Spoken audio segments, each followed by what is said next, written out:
Good morning, everybody. This is Dr. Smita, and today I'll be discussing with you all about the screening for preeclampsia. Why do we need screening for preeclampsia? We all know that preeclampsia is a multi-system disorder with its origins early in pregnancy, and the pathophysiology is a complex interplay of maternal, fetal, and placental factors. The incidence is quite high in India compared to the rest of the world, and we are at 8 to 10%. It is second most leading cause of maternal mortality worldwide, and what makes things worse is the atypical presentations, which cause clinical dilemma for diagnosis. Definition of preeclampsia has transitioned over the years, and the latest one being by the ISSHP 2021. Preeclampsia de novo, what is it? Preeclampsia de novo is gestational hypertension with one or more of the following new onset conditions at or above 20 weeks. So this is proteinuria, maternal end organ dysfunction, which can include neurological complications, pulmonary edema, hematological complications, acute kidney injury, liver involvement. And last but not the least are the uteroplacental dysfunctions, which can vary from an abruption to fetal growth restriction to abnormal Doppler indices, and lastly, intrauterine demise. Preeclampsia is superimposed on chronic hypertension. This occurs more commonly in women with chronic hypertension who develop new onset proteinuria along with other evidence of maternal end organ dysfunction and with or without uteroplacental dysfunction. The more conventional classification that we are all familiar with is the early onset and the late onset preeclampsia. So we all know that early onset preeclampsia has more adverse perinatal and maternal outcomes, whereas the late onset has more favorable outcomes. What is the root cause and consequence of preeclampsia? The root cause, as we all know, is maldevelopment of placental vasculature, which causes placental perfusion insufficiency, as well as hypoxia, which terminally cause endothelial damage and hypertension. The maternal adverse effects are the most familiar and striking, with eclampsia, abruption, stroke, and multi-organ dysfunction. The perinatal adverse effects range from growth restriction, low birth weight, to stillbirth, intrauterine demise, as well as iatrogenic preterm births. What is the rationale for screening, and is there any evidence? Screening not only allows early detection and planning, but also favors early incorporation of appropriate interventions. So as per the US Preventive Task Force, adequate evidence has been found in screening for preeclampsia, which is beneficial both to the mother and the newborn. So this is based on the results of MACPI and HIPPOTAT trials. What are the methods available for preeclampsia screening, as well as what is the basis of it? We all know that preeclampsia is heterogeneous in terms of causation and presentation. So this is reflected better with two or more biomarkers associated with pathophysiological process, along with patient characteristics, which forms the crux. So screening strategies include clinical history and maternal characteristics, which are the basis of any screening procedure, clubbed with uterine artery Dopplers, biomarkers, which include PAPA and PLGF. The others definitely include a lot more like leptin, selectin, inhibin A, activin A, urinary albumin, or calcium. The genetic basis of preeclampsia has long been debated with the polygenic inheritance. And the meta-analysis has also shown the higher risk of preeclampsia with coagulation factor 5 gene in women. Coming to the foxygestosis, ICOG, hypertensive disorders in pregnancy, good practice recommendations. Prediction of preeclampsia. Universal screening is recommended, but there's no single screening test. None of the tests proposed to screen the high-risk population can be recommended for the general population. So what is very important is the clinical assessment of risk factors, which is the basis of any screening procedure. So this needs to be done in the first trimester and can be easily done by any healthcare worker using the HDP gestosis score. What is the hypertensive disorder in pregnancy gestosis score? It's a very easy to use score, wherein several criteria are given scores of 1, 2, and 3. And whenever the score is equal to or more than 3, the woman should be marked at risk for preeclampsia. These are the risk factors which are given a score of 1, which include age less than 19 years or more than 35, maternal anemia, BMI more than 30, primary gravida, short duration of sperm exposure, women born themselves as small for gestational age, family history of cardiovascular disease, polycystic ovarian disease, interpregnancy interval more than 7 years, conceived with ART, especially the IVF-HC conception, mean arterial pressures more than 85 millimeter of mercury, chronic vascular disease like dyslipidemia, excessive weight gain during pregnancy. So what scores are given for a score of 2 and above are maternal hypothyroidism, family history of preeclampsia, gestational diabetes, obesity with BMI of more than 35, multifetal pregnancies, hypertensive disease during previous pregnancy. The highest score of 3 is given for the following, which include gestational diabetes, chronic hypertension, mental disorders in women, inherited or acquired thrombophobia, maternal chronic kidney disease, autoimmune diseases like SLE, applied rheumatoid arthritis, and pregnancy with assisted reproduction, especially with oocyte donors as well as surrogacy. What does the FIGO recommend for screening for preeclampsia? All pregnant women should be screened for preterm preeclampsia during early pregnancy by the first trimester combined test with maternal risk factors and biomarkers as a one-step procedure.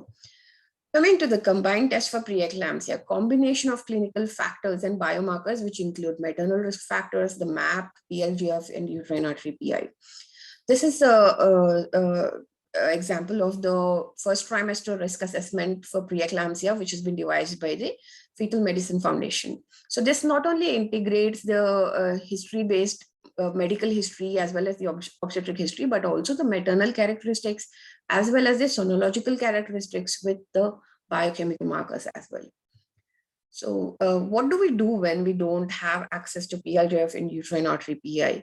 So not to worry, we still continue with maternal risk factor assessment as well as MAP, which does help us in predicting the at-risk women, but the efficiency would not be as great as it would have been with the biomarkers and with PLGF. So we could also follow a contingent screening in limited resource setting, where we use maternal factors and MAP as the first line to detect at-risk women, and then subject the high-risk women into further testing with biomarkers as well as uterine artery PI. So the key points of FIGO recommendations and how do we measure the mean arterial pressure? Blood pressure measurement is a day-to-day thing, and we all tend to ignore it. So what we need to keep in mind is needs to be done with the woman in the sitting position with arms at the heart level, usually with the right sized cuff, and after a 5-minute rest. So the BP needs to be measured in both arms simultaneously with 2 sets of BP measurements at 1-minute intervals. So totally we have 4 readings and an average of which has to be taken using the calculator. So how do we interfere with women who have been found to be at high risk for preeclampsia? We need to start them on aspirin with dosages of 150 milligrams, starting as early as 11 to 14 weeks and continuing up to 36 weeks. And not to give a low dose aspirin for all pregnant women universally. Coming to the calcium intake, it has been long indicated that low calcium levels can predispose the risk for preeclampsia, and the calcium supplementation of 1.5 to 2 grams needs to be considered in women with low calcium intake. Multiple pregnancies, do we test them or how do we go about testing them? The combined algorithm can be used for multiple gestations. Though there is high detection, we also see that there is a high screen positive rate.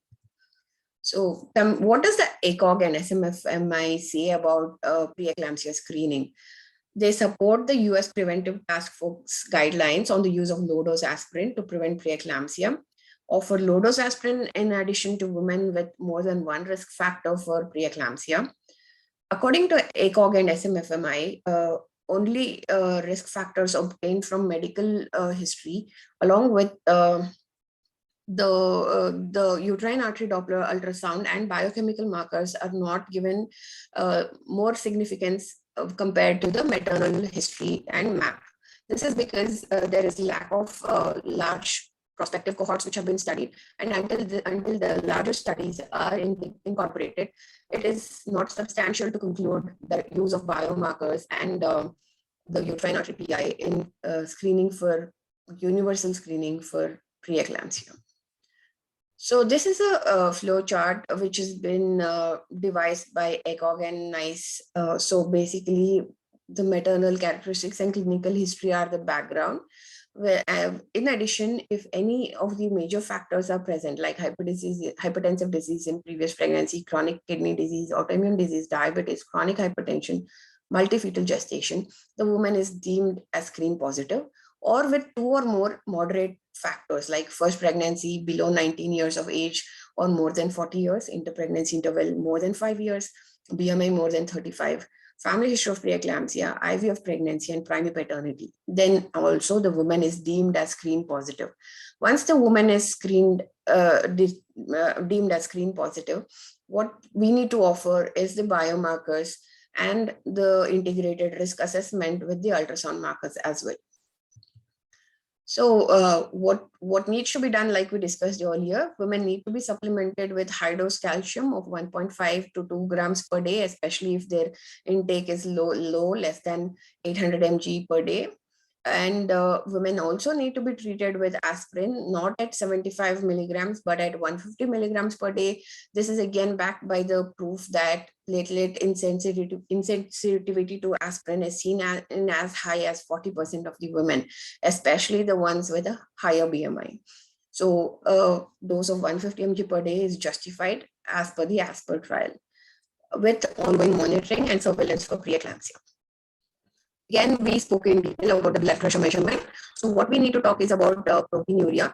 Proteinuria should be more than 30 milligram per millimole, and as well as the albumin creatinine ratio, which can be more than 0.3 grams per day, or a dipstick of 2 plus or more. So this chart gives us a significance of combined screening in first trimester for preeclampsia. When you look at the MAP, uterine artery PI and PLGF, with a 5% false positive rate, there's a confidence interval of about 87%. The predictivity is much higher when compared to combined MAP, uterine artery PAP-A and PLGF, which is much more higher at 93. So this goes in favor of early diagnosis of preeclampsia and the effectivity of these biomarkers, as well as the sonological markers in early gestation. What are the preventive strategies? We all know primary prevention is not a feasible option, which is avoiding pregnancy in women at high risk for preeclampsia. Secondary prevention is definitely in target population who are at high risk by administering aspirin as well as calcium. Tertiary prevention, again, is prevention of complications with the use of MagSelf to prevent eclampsia.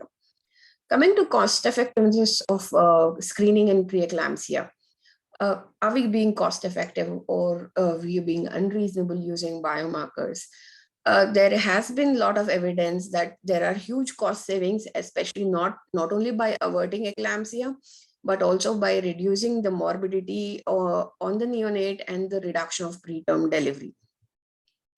Let's conclude it with these following key points. Preeclampsia is complex and heterogeneous in nature with varied presentations. Prediction of preeclampsia is again based on multi-parametric approach. Maternal characteristics and clinical history are the mainstay in identifying women at high risk for preeclampsia. MAP and uterine artery PI for screening would be optimizing the performance. Screening for preeclampsia combining maternal characteristics, clinical history, and biomarkers along with MAP and Doppler mean PI are more effective, but they're limited by cost constraints in low-income groups. Hence, can be offered only to high-risk population at this point in time with appropriate counseling.